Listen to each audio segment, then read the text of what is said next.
Chers frères et sœurs en Christ,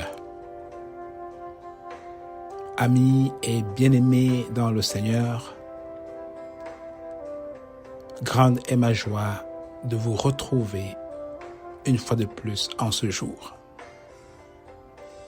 Que la paix et la grâce de notre Seigneur Jésus-Christ vous soient immensement renouvelées en ce jour.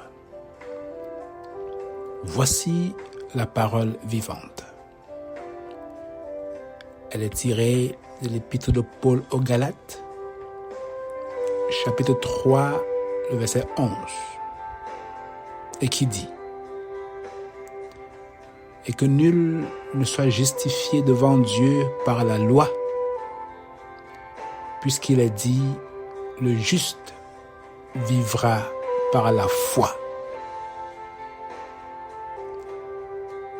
Et que nul ne soit justifié devant Dieu par la loi, puisqu'il est dit « Le juste vivra par la foi ». Absolument et seulement par la foi. Tel est le titre de notre message du jour. La foi est une ferme assurance des choses qu'on espère,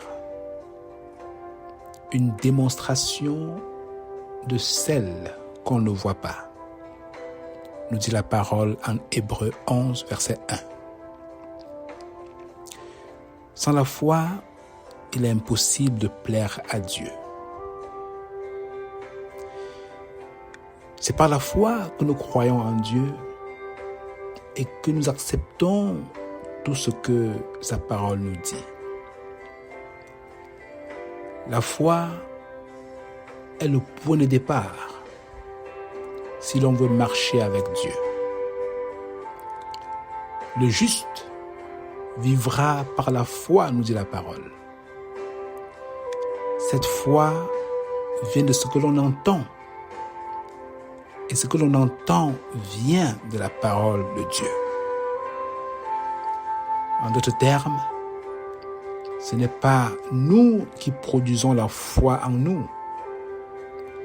C'est Dieu, seul par son Esprit Saint, qui produit en nous la foi pour croire en lui. Et ceci vient par l'écoute de sa parole. Dieu nous parle par sa parole. Loin de la parole de Dieu, nous n'obtiendrons jamais la foi. La foi peut être légèrement comparée à la confiance que nous mettons, disons, à nos parents. Pour que j'ai confiance en vous, et ce que vous me dites par exemple, cela prend d'abord que je vous connaisse et que je voie au moins une chose que vous avez faite aujourd'hui pour me donner d'avoir confiance en vous pour ce qui s'en vient demain. La foi en Dieu est similaire, mais elle est beaucoup plus. La Bible nous dit des choses que Dieu a faites dans le passé, des choses qu'il a encore à faire dans l'avenir. Et en témoignant les choses faites dans le passé, nous avons à la foi en lui pour les choses à venir.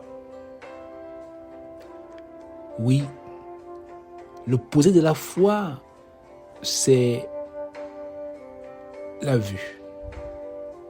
C'est-à-dire vouloir tout voir avant de croire. Non.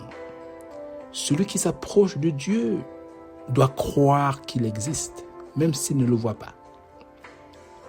Personne n'a jamais vu Dieu, mais ce ne veut pas dire que Dieu n'existe pas.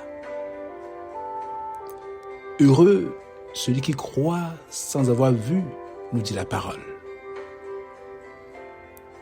Par exemple, personne n'a jamais vu et touché le vent. Cependant, nous savons que le vent existe car nous voyons sa manifestation autour de nous.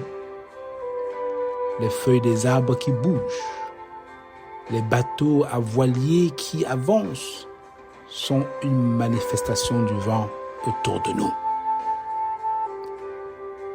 Personne n'a jamais vu Dieu.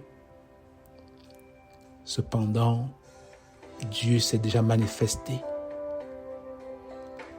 dans notre ici et maintenant et dans le passé à travers Jésus-Christ qui nous dit que celui qui l'a vu a vu le Père. Jean 14, verset 9. Car il fait tout ce qu'il voit faire le Père. Le Père a tout fait par Jésus et rien ne fut créé sans lui. Jésus renchérit, n'est-ce pas, ce Père qui agit à travers lui en disant « Ne crois-tu pas que je suis dans le Père et que le Père est en moi? Les paroles que je vous dis, je ne les dis pas de moi-même. Et le Père qui demeure en moi, c'est lui qui fait les œuvres. » Jean 14, verset 10.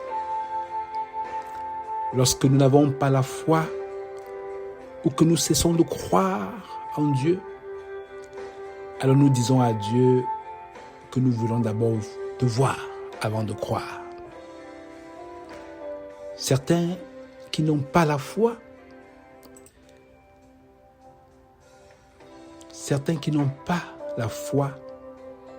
en la mort et la résurrection de Jésus comme moyen de leur salut, voudront par exemple juste observer les 10 commandements, s'ils le peuvent, pour être sauvés. Ce qui est sûr et certain, c'est que de nous-mêmes, nous ne pourrons jamais observer sans faute les 10 commandements. On finira toujours par échouer. Par exemple, aujourd'hui, on peut décider de ne plus mentir ou d'arrêter de mentir pour plaire à Dieu. Mais de l'autre côté, on se voit en train de mal regarder le prochain. Aujourd'hui, on peut décider de ne plus voler. Mais demain, on parle mal de l'autre. Aujourd'hui, on peut décider d'honorer ses parents, mais demain, on se voit convoiter la chose d'autrui. Et on se trouve dans une roue interminable. Une roue interminable. Les commandements en eux-mêmes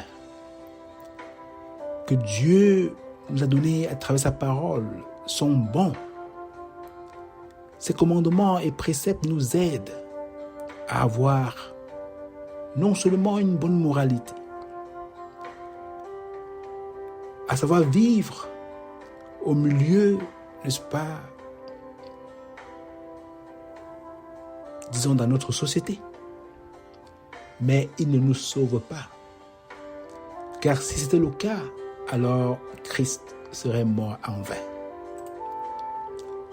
Nous devons obéir aux commandements, car c'est aussi la parole de Dieu que lorsqu'elle est écoutée, lorsqu'elle est obéie, elle produit en nous la foi. La foi de croire que Jésus seul nous a sauvés et qu'en lui seul nous avons la vie éternelle. Cela prendra seulement la foi pour croire que Jésus a été crucifié pour nos péchés et que son sang a été versé à la croix pour nous laver de toute souillure.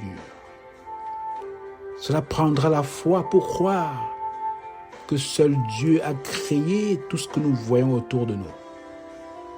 Cela prendra seulement la foi pour croire que Jésus reviendra bientôt, comme il a promis, pour juger les vivants et les morts. Mon frère, ma sœur, mon ami, tout ce qui relève de l'esprit s'obtient par la foi. Et lorsqu'on s'en écarte, on est dépourvu de sens, comme Paul se questionne en s'adressant aux chrétiens de Galate, qui ont bien commencé par la foi, mais finissent par observer seulement la loi pour vouloir atteindre Dieu. Ô Galates, dépourvu de sens, qui vous a fasciné, vous aux yeux de qui Jésus a été peint comme crucifié? Est-ce par les œuvres de la loi que vous avez reçu l'Esprit, ou par la prédication de la foi? Après avoir commencé par l'Esprit, voulez-vous maintenant finir par la chair? Celui qui vous accorde l'Esprit et qui opère des miracles parmi vous, le fait-il donc par les œuvres de la loi ou par la prédication de la foi? Comme Abraham a cru en Dieu et que cela lui fut imputé à justice,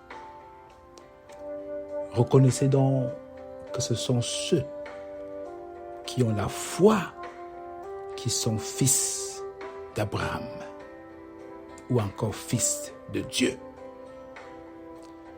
Cela prend seulement la foi, mon frère et ma sœur, pour plaire à Dieu. Et dans une prochaine série, je parlerai en détail de comment faire pour plaire à Dieu. Cette foi repose sur ce que Jésus a fait pour toi et moi. Là où nous avons tous échoué, Jésus a réussi. Toute la loi de Dieu que nous ne pouvons pas observer, Jésus l'a fait pour nous afin de nous racheter de la malédiction. Car quiconque n'obéit pas toute la loi est maudit, nous dit Galates 3, verset 13.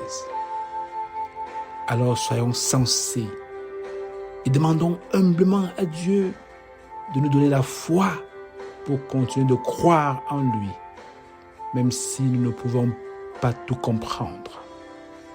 Demandons-lui de nous augmenter à tous les jours notre foi, afin que le peu qu'il nous donne de comprendre nous donne de continuer de le servir sans broncher, sans relâcher, sans perdre de vue, n'est-ce pas, son Fils, Jésus-Christ, notre seul Seigneur et Sauveur. Car sans cette foi, il nous sera impossible de plaire à Dieu.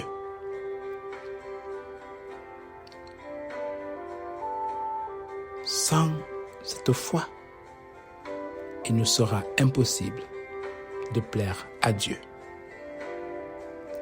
Prions.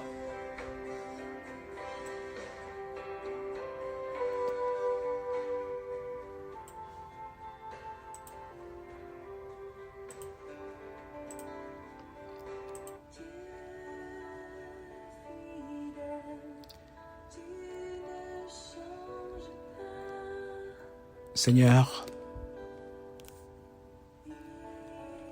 c'est toi l'auteur de notre foi.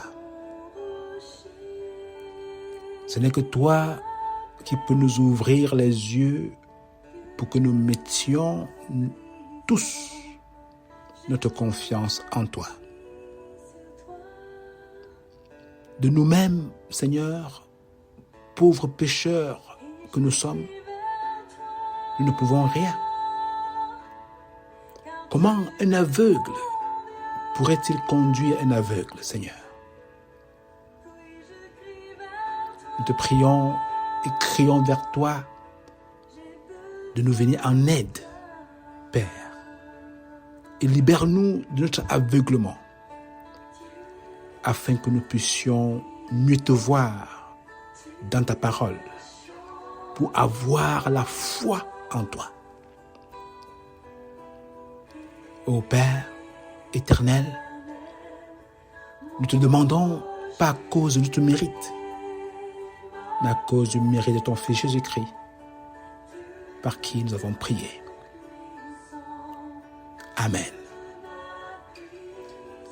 Sois béni mon frère, sois béni ma sœur et passe le mot,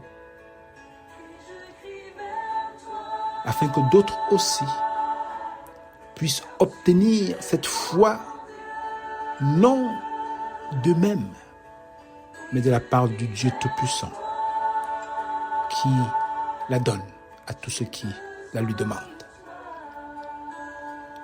Je prie qu'il vous fortifie dans votre foi, qu'il donne de braver les obstacles par la foi, et qu'en lui seul, vous demeurez dans la foi. Soyez bénis abondamment, et que dans sa grâce, il nous donne de nous retrouver une prochaine fois. Bonne journée et à bientôt.